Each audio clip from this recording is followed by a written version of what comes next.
Welcome, YouTubers, to another episode in my Grammar Hero series. In today's video, I'm going to be working out the practice problems from the fourth full-length practice test on my website. In case this is your first time finding my YouTube channel, I quickly want to mention that I recently created a small website where you can take 3 mini practice tests as well as 4 full-length practice tests. And all those practice tests, as it happens, roughly estimate your AFQT score for you. Here's the link to my website if you want to go check it out. Apart from that, I want to stress that you should attempt to work out all these problems on your own. So if you're going to use YouTube to take this practice test, I recommend that you pause the video after I read each question, you attempt to work out the question on your own, and then you resume playing the video to check your solution. As a reminder, you're not permitted to use a calculator or reference sheet on the ASVAB. So whether you take this practice test on my website or here on YouTube, try not to make any use of those resources. As usual, I'm going to include timestamps in the description of this video. Next to the timestamp, there's going to be the topic that the question's testing, as well as a link to a video in which I discuss that topic in greater detail. So if at any point during this video you feel as if you need more help, check the description, and there you'll find those links to the additional resources. So all that finally being said, let's go ahead and get started with today's video. All right, so question 1 says a bicycle shop is selling a bicycle for $500. During the holidays, the shop offers successive discounts on the bicycle of 10% and 20%. During this sale, what would a customer actually pay for the bicycle? So let's illustrate what's going on in this problem algebraically. Uh, Obviously, we're finding discounts on a bicycle, but that said, we have to go about doing it a certain way.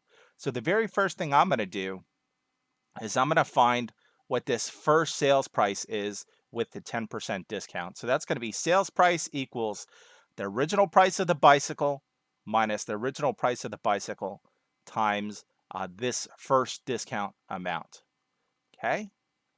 And once I do that, I have to apply this second discount amount to the new sales price. So the final sales price is going to be the sales price that we calculated here minus the sales price times the second discount amount. Okay?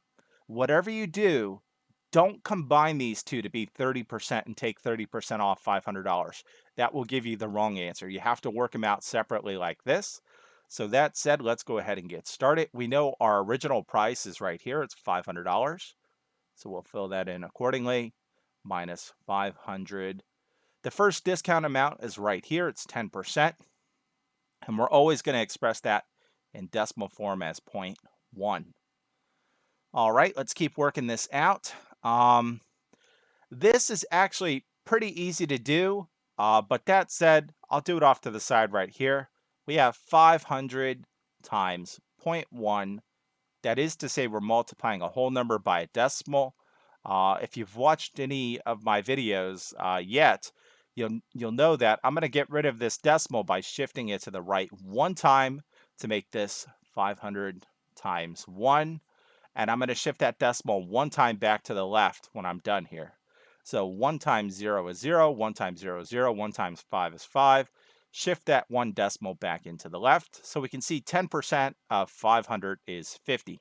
So this becomes 500 minus 50. 500 minus 50, I'm not going to work off to the side. That should be 450.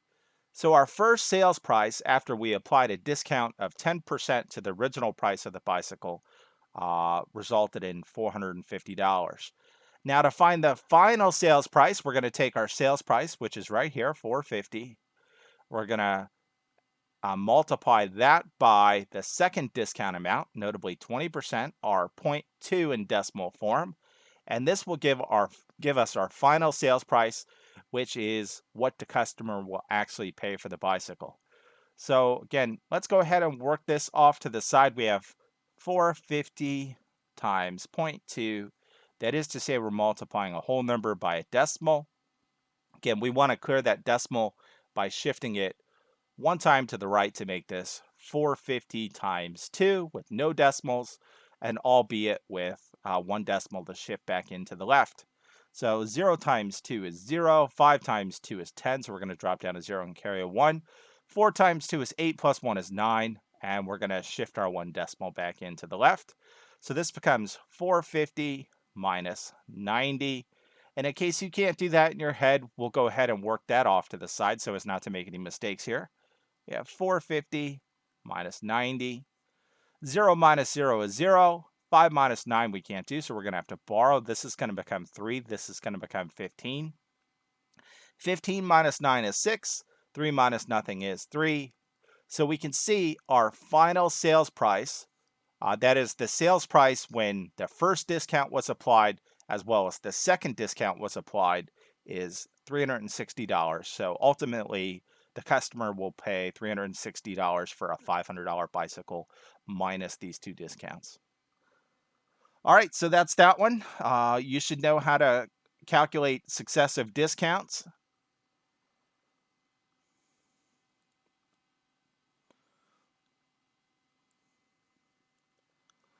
All right, number 2 says a map has a scale of 1 inch equals 50 miles. If Sanford and Miami Lakes are actually 120 miles apart, then how far apart?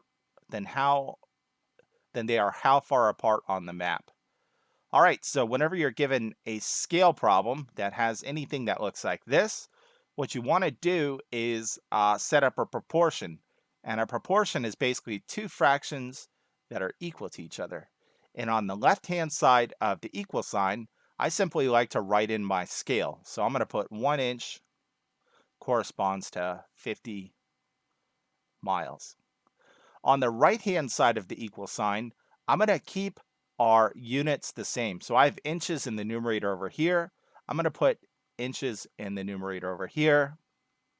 And since I have miles in the denominator over here, I'm going to put miles in the denominator over here. And let's fill in this proportion with whatever else we have in this word problem. Uh, Miami Lakes and Sanford are actually 120 miles apart. How far apart are they on the map? So that's X inches on the map. Okay. Now that we've set up our proportion, let's go ahead and cross multiply.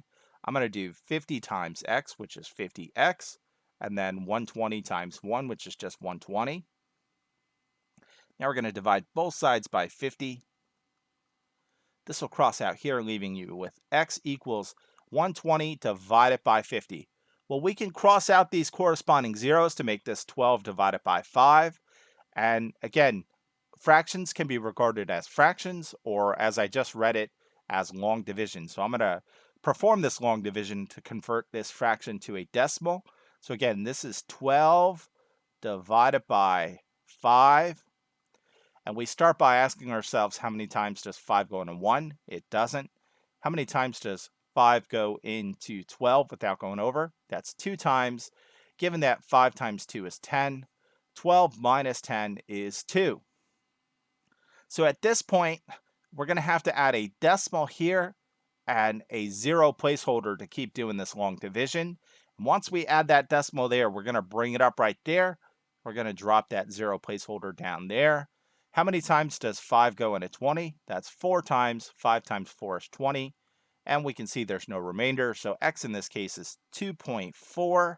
If you're confused as to what your units is, look right here. We have X going with inches. So this is 2.4 inches. And of course, that means that those 120 miles between Sanford and Miami correspond to 2.4 inches on the map.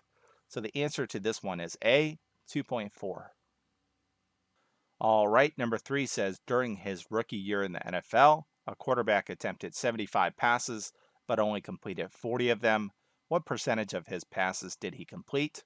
Round your answer to the nearest percent.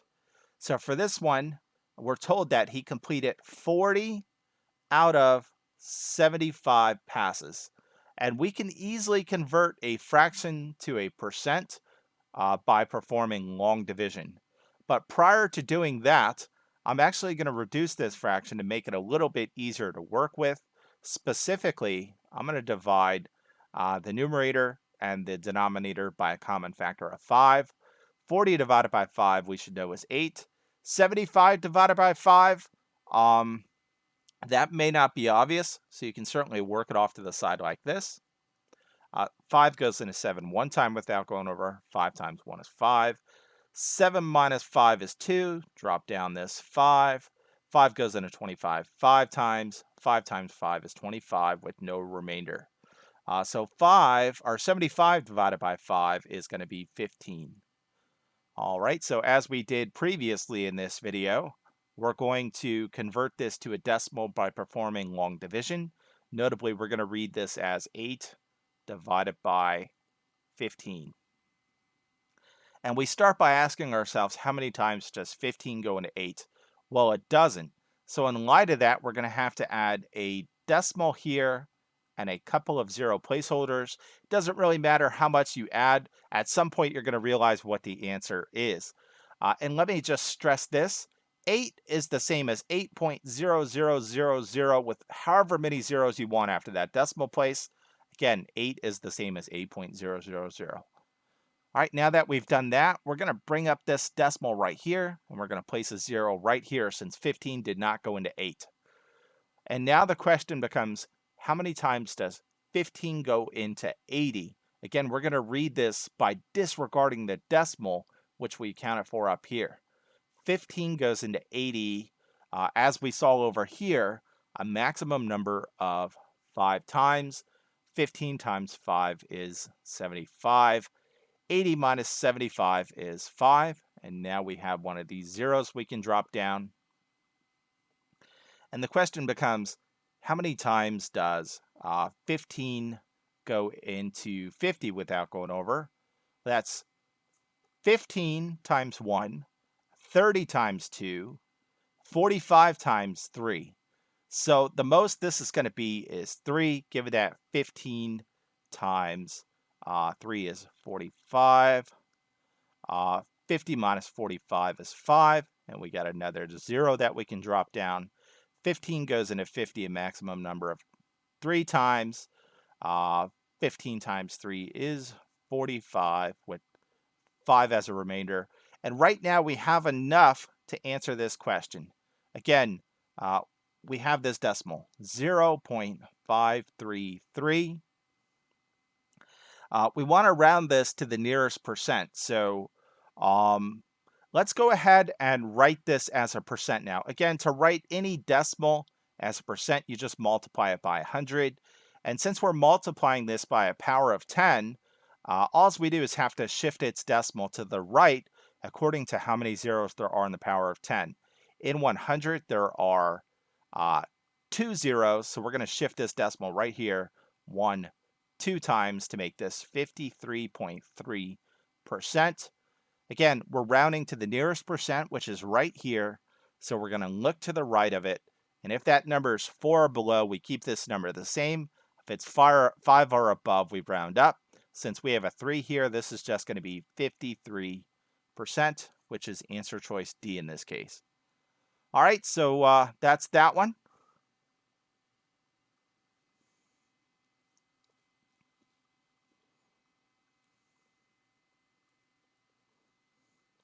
All right, number 4 says a 62-gallon drum of gas is used to fill jerry cans that hold 2 quarts each.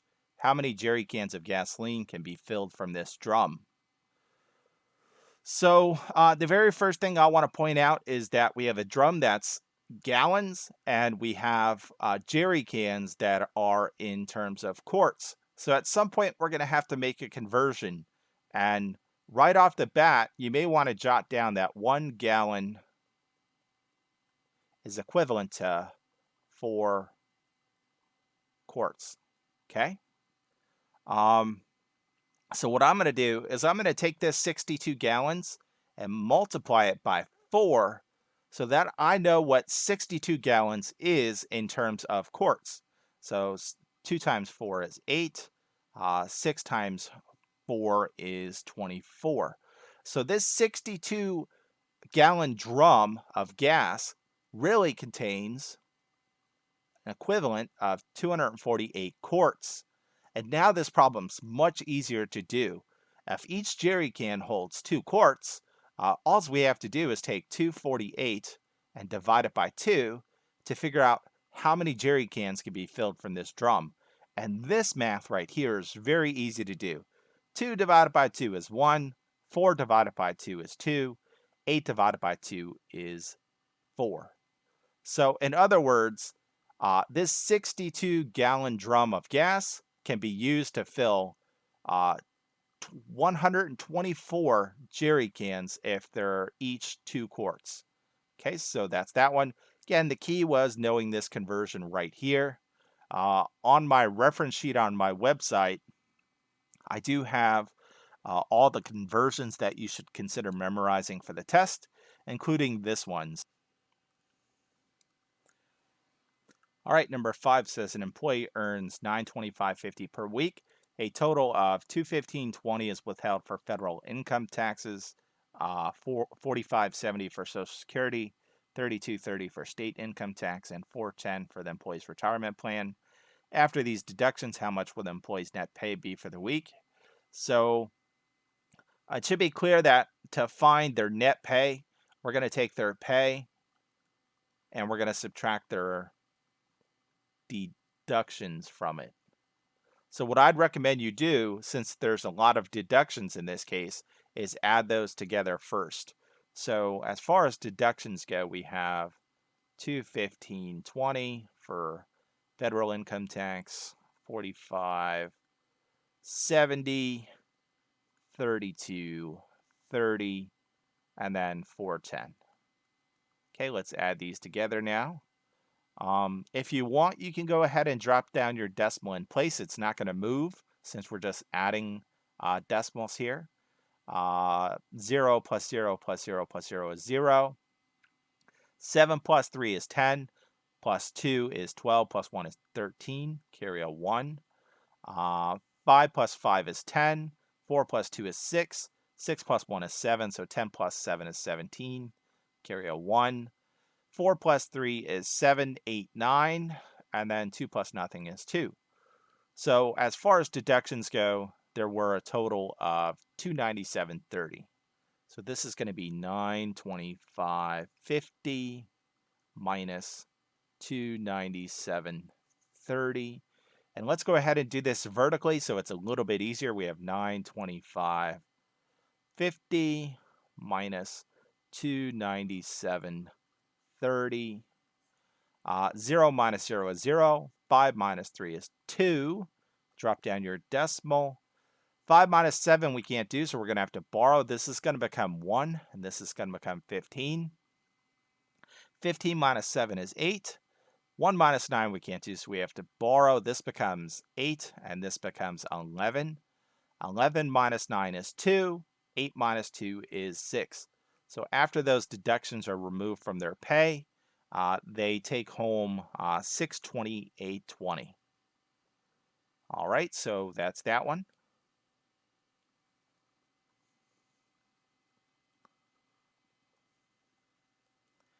Number 6 says, if 2 pounds of wild-caught salmon cost $19.20, then how much does 6 ounces of wild-caught salmon cost? Number 6 says, if 2 pounds of wild-caught salmon cost $19.20, then how much does 6 ounces of wild-caught salmon cost? Round your answer to the nearest cent. For this one, I want to point out that we're given something in terms of pounds here and something in terms of ounces here. So we're going to have to make use of a conversion, and you should know that 1 pound is equal to 16 ounces. Again, that's a very common conversion that you should know. And likewise, we're going to set up a proportion to solve this one. As we've seen, proportions are just two fractions that are set equal to each other. In this case, I'm going to fill in what's given on the left-hand side of the equal sign. According to the problem, we know 2 pounds cost $19.20. We want to know how much, our X dollars, does 6 ounces of salmon cost at this rate. So, again, right now would be a good time to make this conversion before we work this out. I want to convert everything to be in terms of ounces. So I'm going to take this 2 pounds and convert it to ounces. Again, there are 16 ounces in a pound, so this is going to be 16 times 2. 6 times 2 is 2, carry a 1. 2 times 1 is 2, plus 1 is 3. So this becomes 32 ounces of salmon cost, 19.20. We want to know at this rate how much 6 ounces of salmon will cost. So as we've seen already, we're going to do some simple cross multiplication here. That is, I'm going to do 32 times x, which is 32x, equals 6 times 1920. So that's going to be 6 times 1920. And let's go ahead and work this out very quickly. Again, we have 1920 times 6. That is to say, we're multiplying a decimal by a whole number. As you may recall, we want to clear this decimal in order to perform this multiplication. So I'm going to shift its decimal 2 places to the right to make this 1920 with no decimals times 6. And once I do this math here, I'll shift those 2 decimals back into the left. 0 times 6 is 0. 2 times 6 is 12. Carry your 1. 9 times 6, if you need to use your fingers, that's fine. 9 times 6 is going to be 54. So we're going to drop down. Well, it's 54 plus 1, so it's 55. Carry a 5. 1 times 6 is 6, plus 5 is 11. And bring our 2 decimals back in. So we can see that this is 115.20 equals 32x. Divide both sides by 32 now. And that will just leave you with x, which is going to be the cost of this 6 ounces of salmon. And let's try to work this one off to the side. We have 115.20 divided by 32. Hopefully this works out evenly. If not, it's going to require some work here. But that said, I kind of want to look to my answers as a clue in order to answer this one. The very first thing I want to point out is that as long as your decimal's inside this division bracket, you don't have to make any adjustments to perform this long division. In fact, the only thing you want to do is bring up your decimal right there. Okay? So I'm starting by asking myself, how many times does 32 go into 1? It doesn't. How many times does 32 go into 11? It doesn't. How many times does 32 go into 115? Well, let's look at our answer choices. It's either going to be 3 or 4 times. If this was 30 and this was 30 times 4, 30 times 4 would be 120. So we know this 4 is going to be too big, and as a result, it's not a correct answer. So this is going to be 3. And let's work that off to the side. We have 32 times 3. 2 times 3 is 6. 3 times 3 is 9. So 32 times 3 is 96. Let's go ahead and work this out. 5 minus 6 we can't do, so we have to borrow. This becomes 0. This becomes 15. 15 minus 6 is going to be 9. 0 minus 9 we can't do, so we have to borrow. This becomes 0. This becomes 1. 10 minus 9 is 1. And then we can bring down our 2 and our 0. All right, so I'm going to take a chance here, and I'm going to say that 32 goes into 1920 60 times evenly, because if you look at our answer choices, they're all even numbers. So let's go ahead and see if that's going to work out for us. Again, I'm going to do 60 times 32 here. 0 times 2 is 0. 6 times 2 is 12. Before we start multiplication with this 3, bring down a 0 placeholder. 3 times 0 is 0. 6 times 3 is 18. Let's add this together. 0 plus 0 is 0. 2 plus 0 is 2. 8 plus 1 is 9.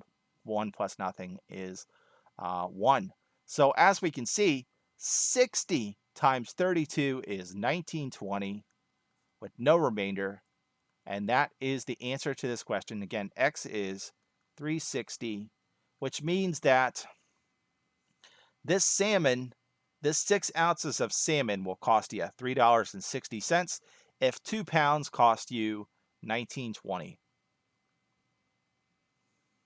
Number 7 says at 3 p.m. a tree which is 24 feet tall cast a shadow that is 12 feet long.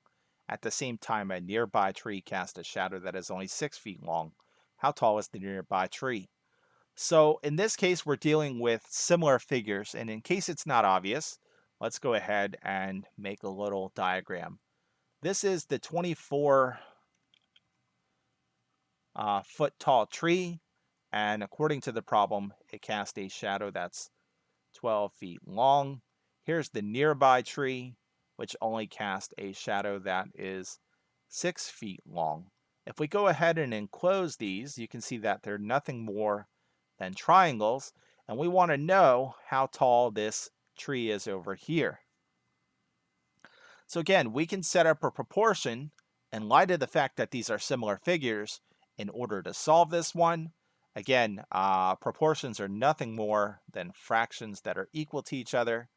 In this case, we have a 24-foot tall tree, so I'll put 24 feet here, casting a 12-foot shadow.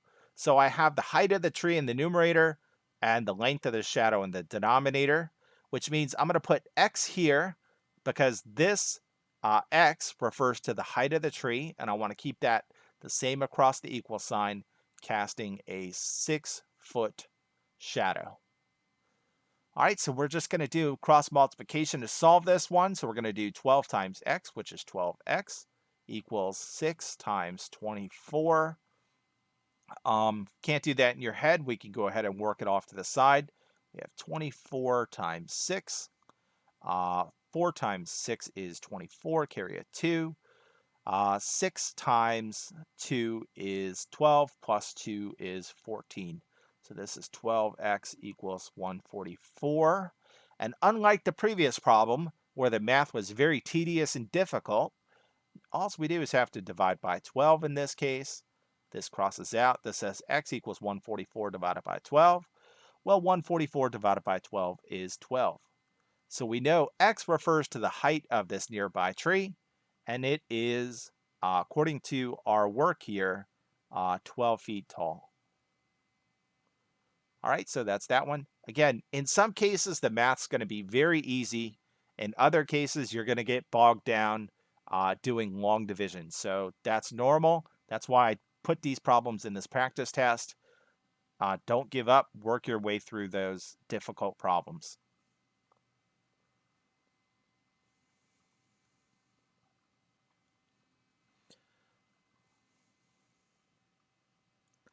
Number 8 says, a student at the University of Notre Dame, Jenny just finished taking midterm exams, but because she is so exhausted from them, she can only remember 4 of her exam grades. If Jenny's average exam grade was 88 and she scored a 78, 86, 94, and 96 on her 4 exams, what must she have scored on her 5th exam? So this is an average problem. Average, in case you forgot, is average is always the sum of the data points you're given divided by how many data points there are. So sum of the numbers you're given divided by how many numbers there are. In this case, we're told what her average grade was. Her average was an 88. So in place of average, I'm going to put 88. Now I'm going to fill in the sum of the exam grades up top. So that's 78 plus 86 plus 94 plus 96. We're told that she doesn't remember her 5th exam grade, so I'm going to represent that as X. And then we're going to divide by how many exam grades there are. There's 1, 2, 3, 4, 5, including the unknown one. All right, so for this one, all we have to do is solve for X, and we'll know what she scored on her 5th exam. The very first thing you want to do is multiply both sides by 5 to clear it from the denominator here. This will cross out, leaving you with 78 plus 86 plus 94 plus 96 plus x. And then we have 5 times 88, which I'll do off to the side here. We have 5 times 88. 5 times 8 is 40, so drop down a 0 and carry a 4. 8 times 5 is 40, plus 4 is 44. All right, so this is 440. And now all we have to do is bring all these values over to the left here to get x by itself. But prior to doing that, I'm actually going to combine them. And let me redo that right here. My pen's starting to act up a little bit. Let's go ahead and combine them before we do that. So we have 96, 94, 86, and 78. Let's add those together. This isn't as difficult to do as you think. We have 6 plus 4, which is 10, and then 8 plus 6, which is going to be 14. 10 and 14 is 24, so we're going to drop down a 4 and carry a 2. 9 plus 9 is 18, plus 2 is 20. 8 plus 7 is 15. 20 and 15 is going to be 35. So this becomes 354 plus x equals 440. Now let's just subtract 354 from both sides. This crosses out here, leaving you with just x on this side. And we could do this off to the side as well. We have 440 minus 354. 0 minus 4 we can't do, so we're going to borrow. This is going to become 3. This is going to become 10. 10 minus 4 is 6. 3 minus 5 we can't do, so we have to borrow. This becomes 3. This becomes 13. 13 minus 5 is going to be 8. 3 minus 3 is 0. So we can see x is 86. And this x refers to her 5th score, or her 5th exam grade. So we know that she scored an 86 on her 5th exam grade, which would give her that average of an 88. All right, so that's that one. This is a very common question that shows up on the ASVAB. You'll be asked to find a missing value in an average problem. And so this is how you set it up. You represent that missing value with an x, and then you go from there. Pretty tedious, but nothing too difficult there. All right, number 9 says a diesel generator has enough capacity to produce electricity for 1 hour and 20 minutes before it runs out of fuel. If a construction crew anticipates using the generator from 8 p.m. to 6:15 a.m., about how many times will they have to refuel it? So let me just point this out. On my website, I actually wrote 1 hour and 15 minutes, but I selected the answer for 1 hour and 20 minutes. So that's an error on my part. Again, I've made 14 of these videos over the past month, and this is the first one I put wrong on the website. So just bear in mind, if you got 9 wrong, you might have gotten it right. So that said, let's go ahead and work this one out. The very first thing I want to figure out is how many hours there are between 8 p.m. and 6:15 a.m. So let's start by doing this. 8 to 9, that's 1 hour. 9 to 10, that's 2 hours. 10 to 11, that's 3 hours. 11 to 12, it's 4 hours. 12 to 1, that's 5 hours. 1 to 2, that's 6 hours. 2 to 3, that's 7 hours. 3 to 4, that's 8 hours. 4 to 5, that's 9 hours. 5 to 10, or 5 to 6, that's 10 hours. And then 6 to 6:15 is just 15 minutes. All right, so between 8 p.m. and 6:15 a.m., there's a total of 10 hours and 15 minutes. To figure out how many times this construction crew is going to have to refuel this generator, we can divide that by the 1 hour and 20 minutes that the generator lasts. But that said, what I want to do to make this a little bit easier is to convert these hours and minutes to be mixed numbers. So we have 10 hours, we'll leave that as 10. 15 minutes is a quarter of an hour. And then we have 1 hour, and 20 minutes is a third of an hour. How do I know that? Well, 15 over 60, again, there are 60 minutes in the hour, is 15 divided by 15. We can reduce this by dividing the numerator and denominator by a common factor of 15. 15 divided by 15 is 1. 60 divided by 15 is 4. So again, 15 minutes is a quarter of an hour. Likewise, 20 minutes is the same as 20 minutes over 60 minutes. And if we divide the numerator and denominator by 20, that's 1 over 3. So that's how I know it's a quarter of an hour, or a third of an hour there. So let's go ahead and do this division involving these mixed numbers. Before I do that, I want to convert these to improper fractions. So 10 times 4 is 40 plus 1 is 41 over 4, divided by 1 times 3 is 3 plus 1 is 4. So this is 4 over 3. Now to divide these, we follow the algorithm keep, change, flip. That is, we keep 41 over 4 the same. We change this from division to multiplication, and then we flip this bottom fraction to be 3 over 4. Let's go ahead and work this out. This becomes 41 times 3 over 4 times 4, which is 16. Let's go ahead and work out 41 times 3. 41 times 3 is 1 times 3 is 3. 4 times 3 is 12. So this is 123 over 16.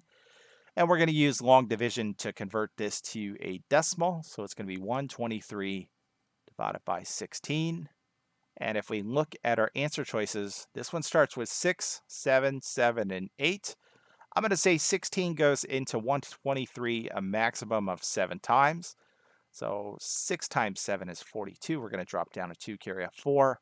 1 times 7 is 7, 8, 9, 10, 11. So this is going to be 7 times. 16 times 7 is 112. Subtract that out. In light of the fact that this is 7 times, we know this one's wrong and this one's wrong. All right, so 3 minus 2 is 1. 2 minus 1 is 1. And 1 minus nothing is 1. Since 16 doesn't go in 11, we're going to have to add a decimal and a couple 0 placeholders. Drop down one of those zeros. We just saw 16 times 7 was 112. So 16's only going to go into 110 6 times. That said, we have to bring in our decimal right here. And 16 times 6 is going to go into 110. Let's work that off to the side. 6 times 6 is 36. Carry our 3. 6 times 1 is 6 plus 3 is 9. So this is 96. 0 minus 6 we can't do. We have to borrow. This becomes 0. This becomes 10. 10 minus 6 is 4. 0 minus 9 we can't do, so we have to borrow. This becomes 0. This becomes 10. 10 minus 9 is 1. And we got one of these free zeros we can drop down. How many times does 16 go into 140 without going over? Well, 16 times 7 was 112. So I'm going to say this is either 9 or it's going to be very close to 9 or 8. So let's do 8 to start. 16 times 8. 6 times 8 is 48. Carry a 4. 8 times 1 is 8. 9, 10, 11, 12. Let's add 16 to that to see if 9 would work. 8 plus 6 is 14. Carry a 1. 1 plus 2 plus 1 is 4. And this is 1. So 9's too big. So this is 7.68. And we have enough to work this out. This is 7.68. And as we can see, the answer choice says about how many times, which means they rounded this.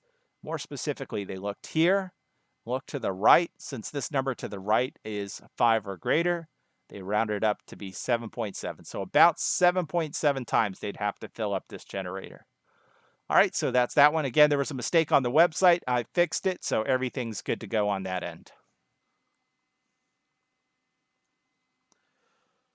All right, number 10 says an isosceles triangle has 2 equal sides. If the third side of the isosceles triangle has a length of 10 feet 4 inches and its perimeter is 38 feet, then what is the length of one of the equal sides? So we're dealing with an isosceles triangle, which kind of looks like this. And again, we know that an isosceles triangle has 2 sides that are equal. We're told that the third side of this isosceles triangle is 10 feet 4 inches. And what's more, we're told the perimeter of this isosceles triangle is 38 feet. Well, how do you find the perimeter of a triangle? To find the perimeter, you just add up all the sides. So if you start it here, you would add this side to this side to this side. And that's how you find the perimeter. Again, you just add up all the sides. So what we can do is we can take this 38 feet, subtract out this 10.4 inches from it, and then divide that result by 2 to figure out how long each of these sides is here. But that said, um, subtracting things when you have feet and feet and inches isn't that easy. So what I'm going to do is I'm going to rewrite 38 feet to be 37 feet and 12 inches. Again, the key to this problem is realizing that there are 12 inches in 1 foot. But by breaking them apart like this, I can easily subtract out 10 feet, 4 inches from it. Again, 37 minus 10 is 27 feet. 12 minus 4 is 8, 9, 10, 11, 12. That's going to be 8 inches. So now I know that when I add these two sides together, it's a total of 27 feet, 8 inches. I only want to find one of them, so I'm going to divide this and this by 2. So 8 divided by 2 is 4. 27 divided by 2. Let's go ahead and work that off to the side. 2 goes into 2 one time without going over. 2 goes into 7 3 times. 2 times 3 is 6. 7 minus 6 is 1. And again, we can add a decimal, a 0, and drop it down.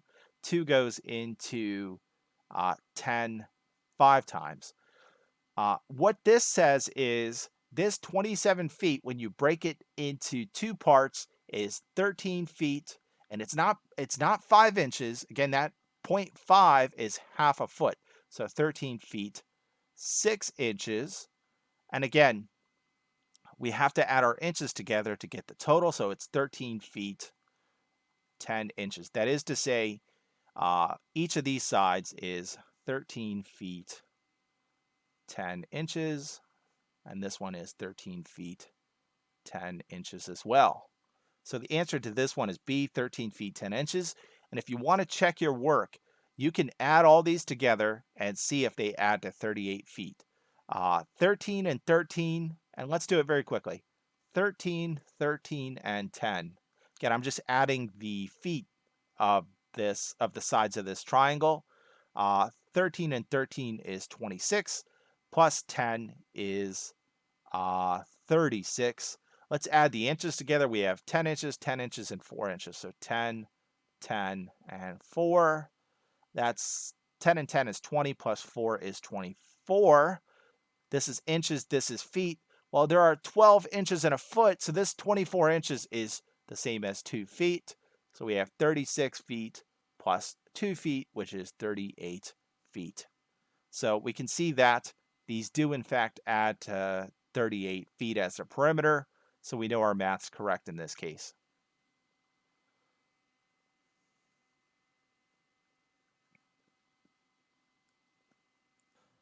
All right, number 11 says, how many cubic yards of concrete will be needed to form the foundation of a house that measures 45 feet by 30 feet by 6 inches?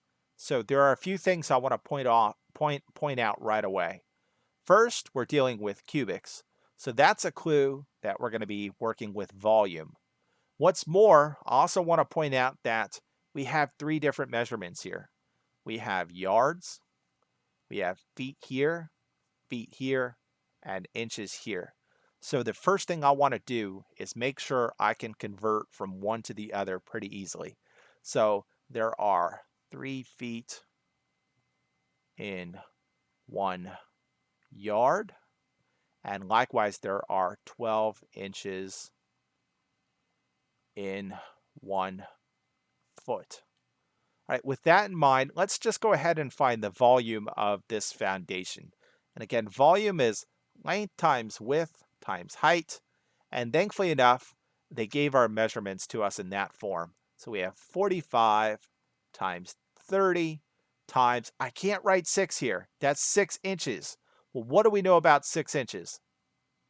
6 inches is half of a foot. So this is times 1/2 or zero point 0.5. So that's 6 inches is half of a foot. All right, with our inches converted to be in terms of feet, we can proceed. And 30 times 1/2 is just 15. So this becomes 45 times 15. Let's work that off to the side now. We have 45 times 15. 5 times 5 is 25, so drop down a 5, carry a 2. 4 times 5 is 20, plus 2 is 22. Before we start multiplication with this 1, we have to bring in a 0 placeholder. 1 times 5 is 5. 1 times 4 is 4. Let's add these together. 5 plus 0 is 5. 2 plus 5 is 7, and 2 plus 4 is 6. So the volume of this foundation is 675 cubic feet. We want our answer to be in terms of cubic yards. Well, what does cubic mean? Cube means a cube. So let's go ahead and make a cube here.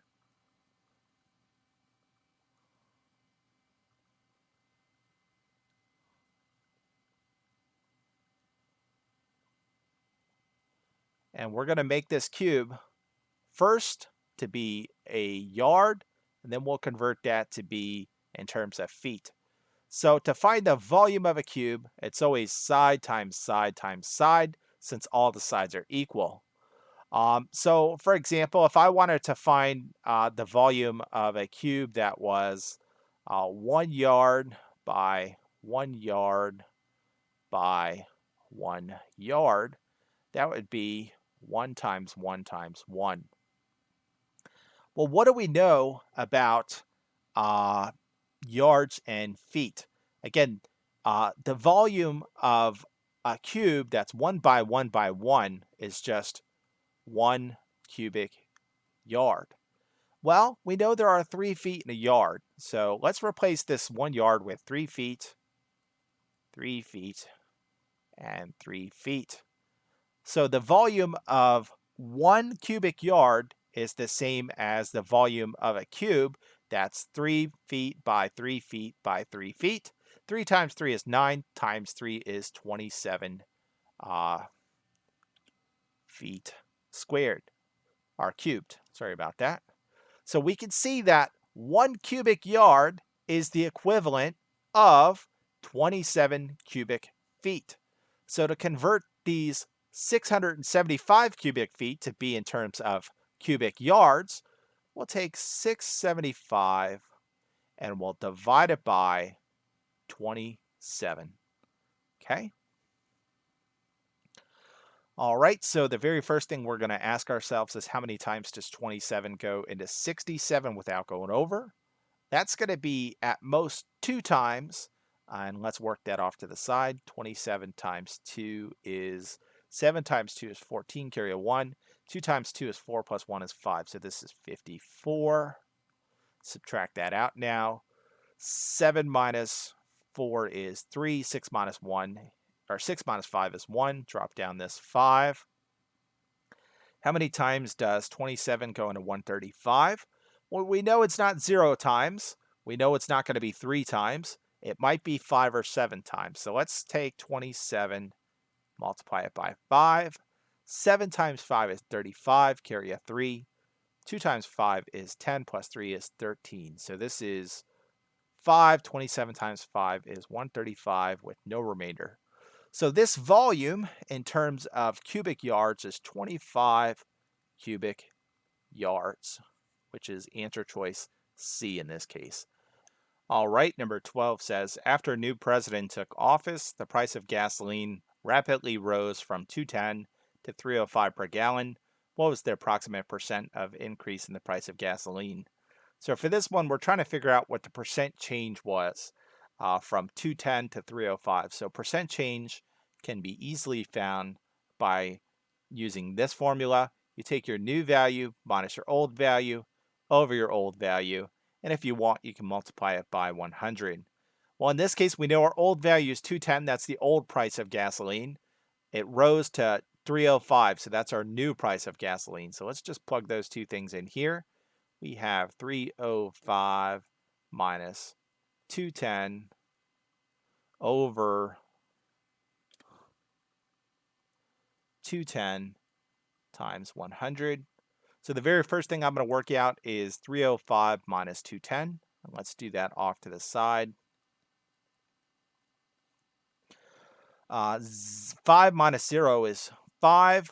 0 minus 1 we can't do, so we're going to have to borrow. This is going to become 2. This is going to become 10. 10 minus 1 is 9. Bring down our decimal. And 2 minus 2 is nothing. So 305 minus 210 is 0.95.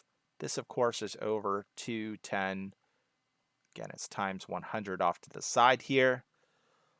So let's go ahead and work this out now. This is 0.95 divided by 210. And now we're doing long division, albeit with a decimal outside this division bracket, which we can't have. So we're going to have to shift this decimal outside the division bracket to the right to get rid of it. We're going to shift it 2 times to make this 210. And likewise, we're going to shift the decimal inside the division bracket a corresponding number of times to make this 95. All right, so we're going to do this long division by asking ourselves, how many times does 210 go into 95?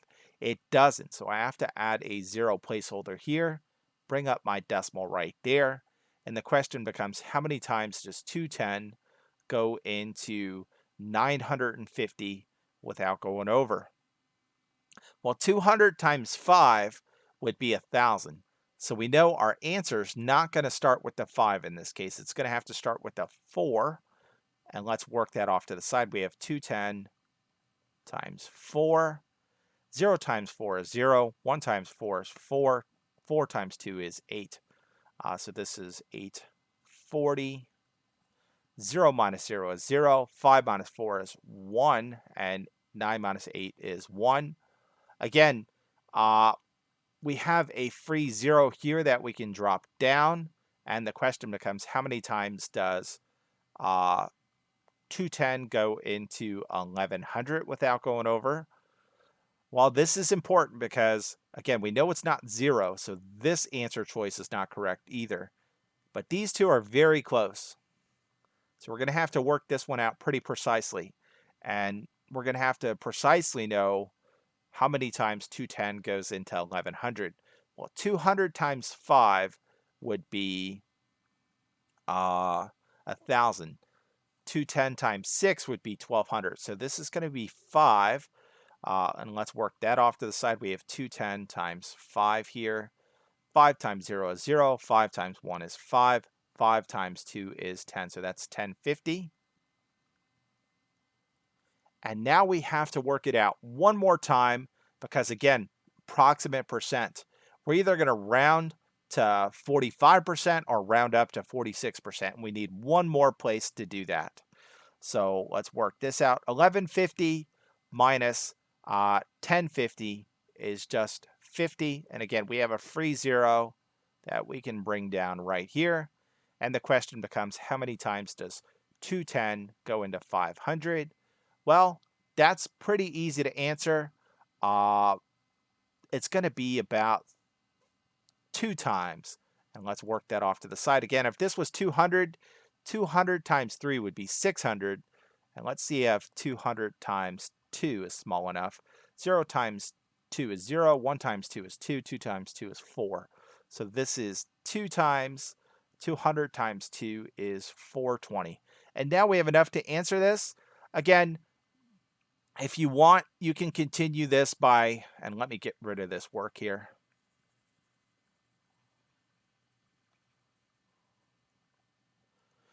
We can replace this 0.95 divided by 210 with 0.452 times 100. Again, we're multiplying a decimal by a power of 10. So we're just going to shift that decimal to the right according to how many zeros there are in the power of 10. There's 1, 2. So this is 45.2. We're rounding to the nearest percent, which is right here. So we're going to look to the right. This is 45%. Since this is 2, we're just going to keep it the same. So this one is a 45% increase. Number 13 says, in order to visit his cousin in another state, Rick drove for 9 hours straight and at a speed of 55 miles per hour. If his truck got 25 miles per gallon of gasoline during his trip, how many gallons of gasoline did he use? All right, so for this one, we first have to figure out how far he drove, and we can do that using the distance formula. The distance formula says distance, or d, can be found by multiplying rate of speed times the time traveled together. In this case, we're told he traveled for a period of 9 hours, so that's our time, and at a speed or rate of 55 miles per hour. So this becomes distance equals rate. We know that's 55 and for a time of 9 hours. So this is distance equals 55 times 9. Let's go ahead and work that off to the side. 5 times 9 is 45, so drop down a 5 and carry a 4. 5 times 9 is 45, plus 4 is 49. So in total, he drove a distance of 495 miles. And we're told that his truck got 25 miles per gallon of gasoline. So we're going to take this 495 and divide that by 25 to figure out how many gallons of gasoline did he use. Let's go ahead and work this out. We could reduce this if we wanted to, but this math as it happens is pretty easy to do. We have 495 divided by 25 here. And we can do this one step at a time. How many times does 25 go into 4? It doesn't. How many times does 25 go into 49 without going over? Well, that's going to be one time, because 1 times 25 is 25. 2 times 25 would be 50, which is too big. So we'll go ahead and subtract that out. 9 minus 5 is 4. 4 minus 2 is 2. And we can drop down this 5. How many times does 25 go into 245 without going over? Well, this is pretty easy to do mentally. Anything with 25 is easy to do mentally. We have 25, 50, 75, 100, 125, 150, 175, 200, 225. So the most 25 is going to go into 245 is going to be 9 times. 9 times 25 is going to be 225. Okay, let's subtract that out now. 5 minus 5 is 0. 4 minus 2 is 2. 2 minus 2 is 0. How many times does 25 go into 20? It doesn't. So we add our decimal here and a 0 placeholder, which we can drop down here and bring up here. 25 goes into 100 4 times. Therefore, 25 goes into 200 8 times. 25 times 8 will be 200 with no remainder. So if his truck got 25 miles per gallon and he drove a distance of 495 miles, he used 19.8 gallons of fuel, which is answer choice D here. All right, so that's that one. All right, number 14 says an electrician earns $10.50 an hour for a 40-hour work week. His overtime pay is 1.5 times his base pay. If he puts in a 48-hour work week, how much is his weekly pay? So first of all, it should be obvious that he's going to make $10.50 for the first 40 hours he works. After that, he's going to make 1.5 times $10.50 for any additional time he works. Well, he works 48 hours, and 48 minus 40 is 8. So he worked 8 hours of overtime. That said, it's not obvious what his overtime rate of pay is. And according to the problem, we know his overtime rate of pay is 1.5 times his base rate of pay, which is $10.50. So we're going to have to figure that out. We're going to have to take $10.50. We're going to have to multiply it by 1.5 to get his overtime rate of pay. Again, we're multiplying a decimal by a fraction. Well, how can I write 1.5 as a decimal as well? Well, 1.5 is the same as 1.5.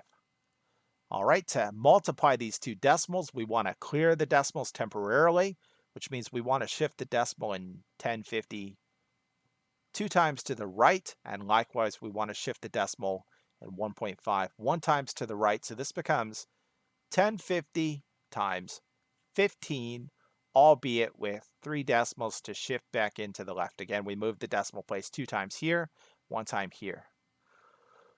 All right, let's work this out now. We have 0 times 5, which is 0, 5 times 5, which is 25. So we're going to drop down a 5 and carry a 2. 5 times 0 is 0 plus 2 is 2. 1 times 5 is 5. Before we start multiplication with this 0, we want to, or this 1, we have to bring in a 0 placeholder. 1 times 0 is 0. 1 times 5 is 5. 1 times 0 is 0. 1 times 1 is 1. Let's add these together now. 0 plus 0 is 0. 5 plus 0 is 5. 2 plus 5 is 7. 5 plus 0 is 5. And 1 plus nothing is 1. Shift our 3 decimals back in. 1, 2, 3. So we can see his overtime rate of pay is $15.75. So let's go ahead and put that here. $15.75. And now to find his total pay, we're going to take 1050, multiply that by the 40 hours he worked, and 1575, which is his overtime pay, his overtime rate of pay, and multiply that by the 8 additional hours he worked. Once we do that, we'll add those two things together. And let me get rid of this real quickly so it doesn't get in our way when we do this other math here.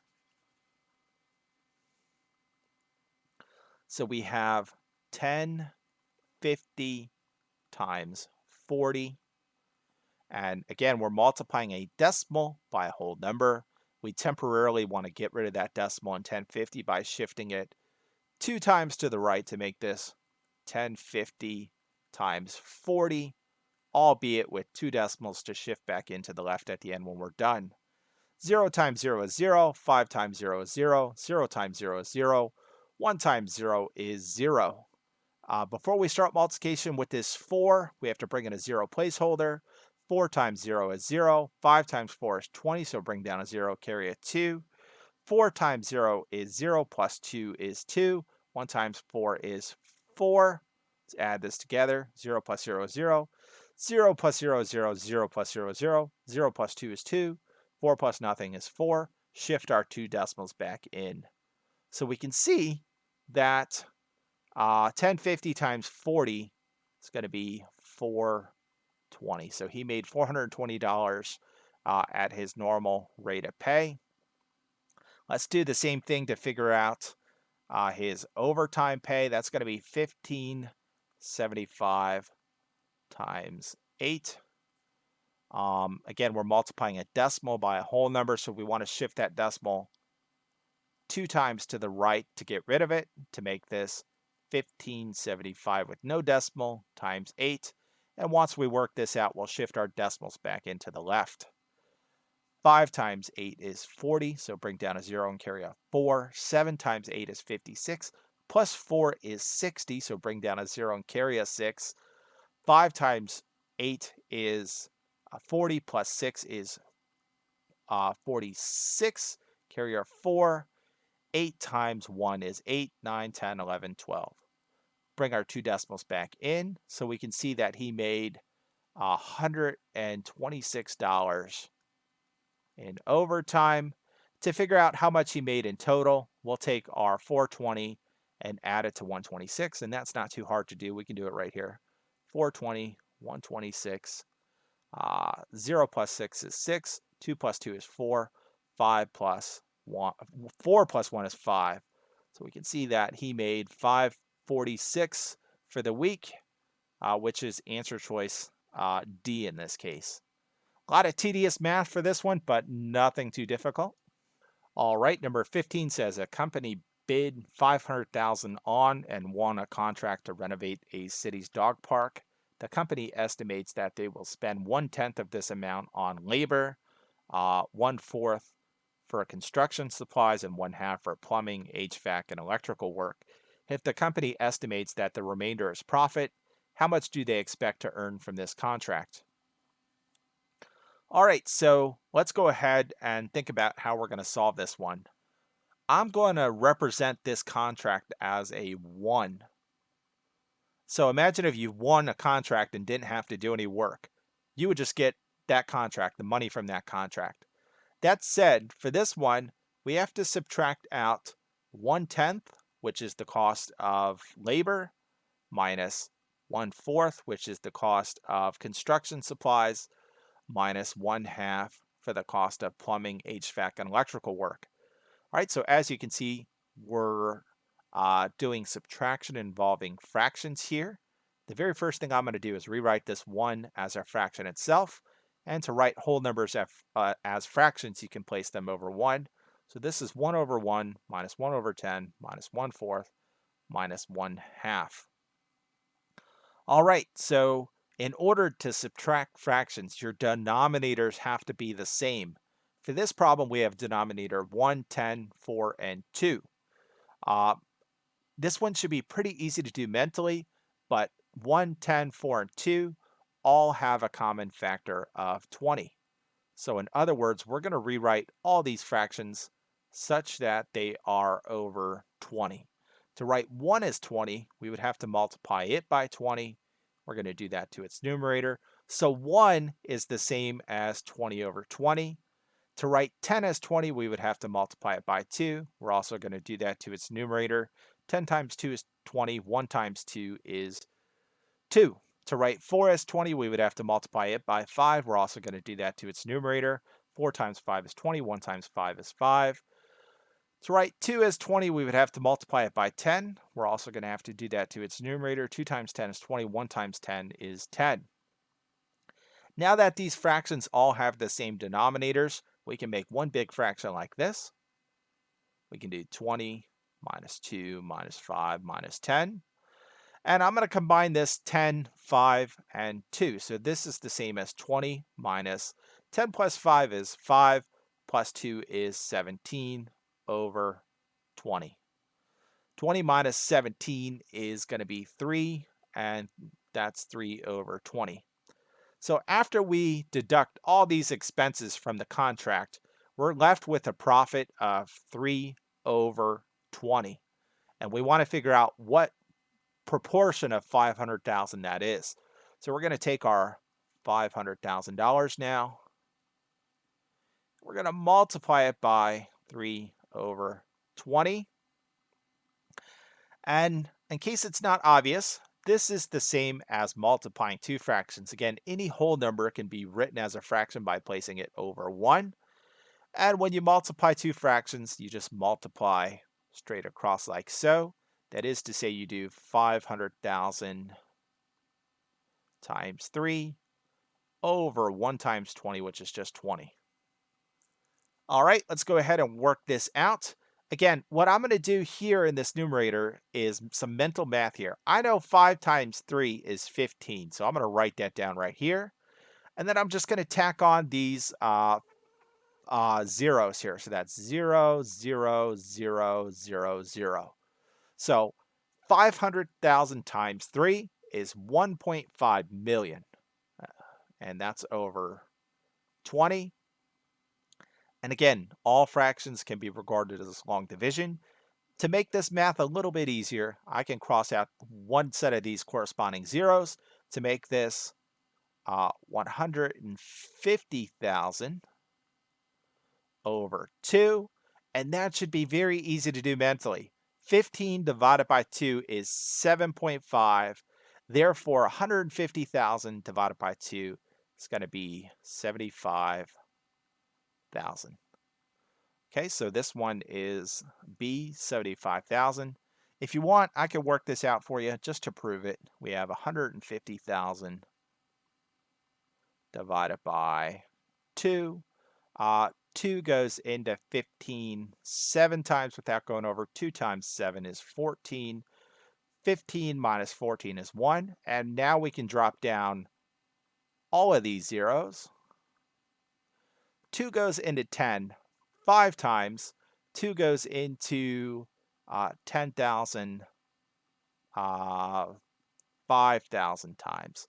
And 5,000 times 2 is 10,000 with no remainder. So we can see that is in fact 75,000. All right, so that's this one.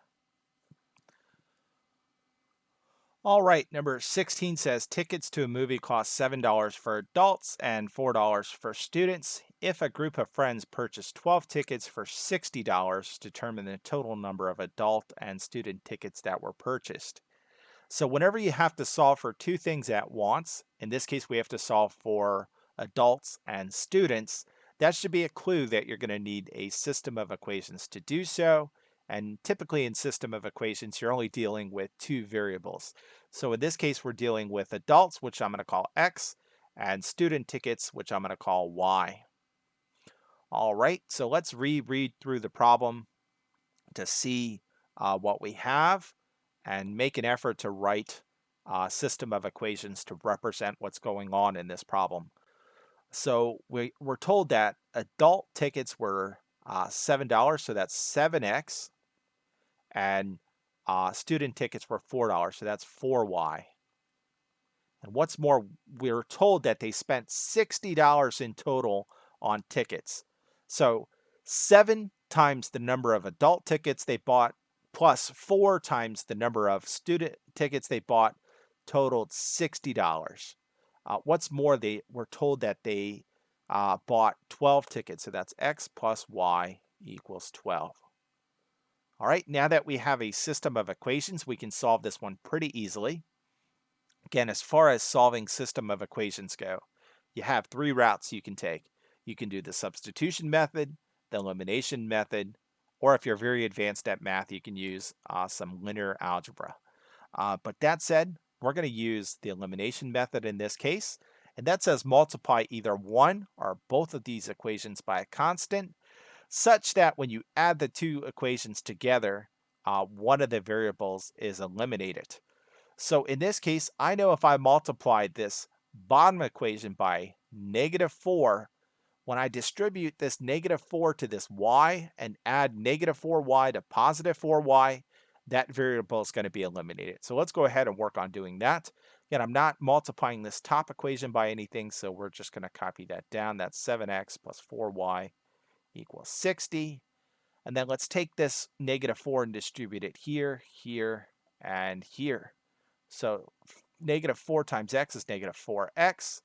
-4 times y is -4y.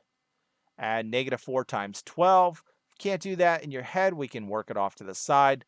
4 times 2 is 8. 1 times 4 is 4. So -4 times 12 is -48. Again, according to the elimination method, you add these two equations together now. 7x minus 4x is 3x. 4y minus 4y is nothing, so this y variable is eliminated. And then we have 60 minus 48, so that's 60 minus 48. Let's go ahead and work this out. 0 minus 8 we can't do, so we're going to have to borrow. This is going to become 5, and this is going to become 10. 10 minus 8 is 2. 5 minus 4 is 1, so this is 12. Now we're just solving for x here, so we're going to divide both sides by 3. This crosses out and says x is 12 over 3, which is 4. So x is 4, which means that the 4 adult tickets were purchased. To find the number of student tickets that were purchased, we're just going to plug this x value into one of our two original equations here. Again, the original equation here was x plus y equals 12. So again, we have x plus y equals 12. We now know that x is 4, so this is 4 plus y equals 12. Again, to solve for y now, we subtract 4 from both sides. This crosses out, and this is y equals 12 minus 4, which is 8. Again, x corresponds to adult tickets, y corresponds to student tickets. 4 adult tickets and 8 student tickets were purchased, which is answer choice B. All right, so that is it for this video. I hope you found it helpful. In all honesty, many of these problems were pretty challenging. So if it's helpful, I want to point this out. On my channel, I have a study guide that I arranged from very easy topics to very difficult topics. If you work your way through that study guide before you take these practice tests, you'll have no problem doing the simple arithmetic that's required to solve these problems. So again, check out my 2021 study guide. Work it out from beginning to end if you struggle with math. And in doing so, these bigger problems, the arithmetic in these bigger problems, will be very easy for you to do, which should help you focus your efforts on coming up with a plan to solve these bigger problems. As always, you're more than welcome to leave feedback in the comment section below. If you like the content I'm creating, please consider subscribing to my channel. But on that note, I'm going to go ahead and cut you loose. Konnichiwa.